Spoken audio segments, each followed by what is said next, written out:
When there is decline in morality and virtue, the divine comes to the rescue of the universe.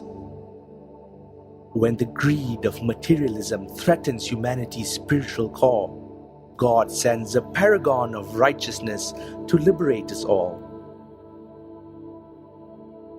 As we move blindly through the valley of life, stumbling in darkness, a beacon of light in the form of a guru will guide us through. Their knowledge and wisdom will unburden the questions within our racing mind. The divine will choose a worthy soul, a divine being to rise above all differences, to unite us with their universal message of love and peace. They then become an eternal, guiding, and inspiring light to the universe. One such divine soul is Sri Sri Sri Shivabala Yogi Maharaj, who began his life as Satyaraju in a tiny hamlet called Adivara Hupeta, located by the Godavari River in India. On the afternoon of August 7, 1949, Satyaraju set off with his friends to play in the nearby canal, just as he had so many times before. But, unknown to him, a divine miracle was to occur that day. On the way to the river, as he was passing a grove of palmyra trees, a palmyra fruit fell from above. As Satyaraju started to extract the sweet juice of the fruit by squeezing it, all of a sudden his body began to vibrate and tremble. He saw a bright light emerging from the palmyra fruit in his hand, and he heard the cosmic sound of Omkara emanating from within. As he continued to stare at the fruit, the divine light and sound engulfed him in blissful waves, so that his body ceased its trembling, and his mind became calm and peaceful. As Satyaraju continued to watch, the fruit in his hand was replaced by a black Shivalingam. This divine object then broke in half, and from the midst of the Shivalingam, a tall, handsome man dressed in the attire of a Jangama Rishi emerged, surrounded by a bright white light. The Jangama Rishi, who was in actuality Lord Shiva, commanded Satyaraju to sit in the lotus posture and close his eyes. He then touched Satyaraju in between the eyebrows and gently patted him on the head. The young boy then lost all outer consciousness, absorbed in an enchanting vision of the same Shiva Lingam, surrounded by a dazzling bright light. Thus began 12 years of austere tapas, during which Satyaraju continued in deep meditation for 23 hours a day. Despite tremendous obstacles placed in front of him, the young boy continued to remain unflinchingly focused and deeply absorbed in meditation.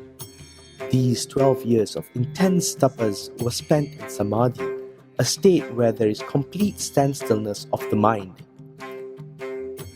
The Jangama Rishi came to him in visitations periodically to protect, guide, encourage, and inspire him in his endeavors throughout these arduous years.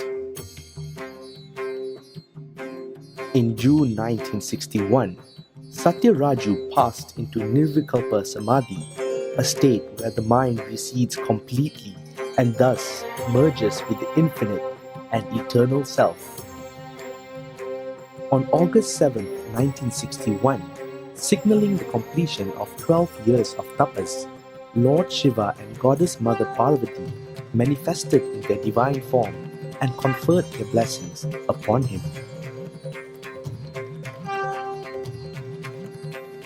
Lord Shiva told him, "You may now go wherever you like and do whatever you wish.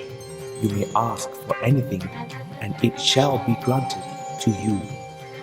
Spontaneously he replied, "I had no desire of my own to do this tapas. It was under your direction that I performed this.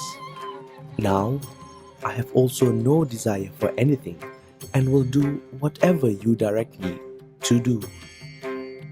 Pleased with this answer, Lord Shiva then explained to the young yogi that his mission now would be to awaken the dormant spirituality among the people of this world through his darshan and blessings. He was instructed to guide spiritual aspirants towards the devotional path, as well as to help ease pain and suffering and comfort those in need. His most unique gift would be meditation, and his work would be to initiate and guide millions into the practice of meditation. Lord Shiva then bestowed the name Shivabala Yogeshwara onto him, which was later adapted to Shivabala Yogi. Upon completion of tapas, Sri Shivabala Yogi Maharaj, who was lovingly referred to as Swamiji, began his task of spreading the teaching of meditation all over India, touching the lives of all devotees who came before him. His teachings and messages of peace, love, and care echoed in the hearts of millions, and soon Swamiji's mission spread overseas, where he continued to give darshan or blessings, as well as dhyana diksha or initiation into dhyana meditation to each soul that sought his spiritual guidance, regardless of caste, creed, or religion.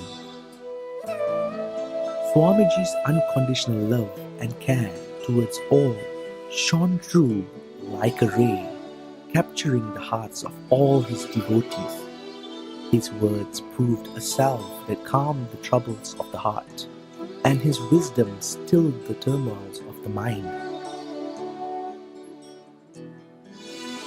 Through his unique meditation technique, which allowed the aspirant to experience bliss within ourselves, Swamiji's devotees grew in thousandfold.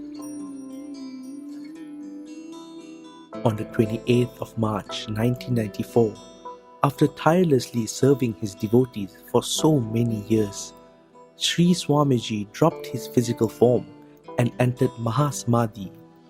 He explained that the physical body is unimportant to a yogi, and that even after dropping his physical form, the yogi continues granting his benediction and blessings to all who earnestly seek guidance and enlightenment.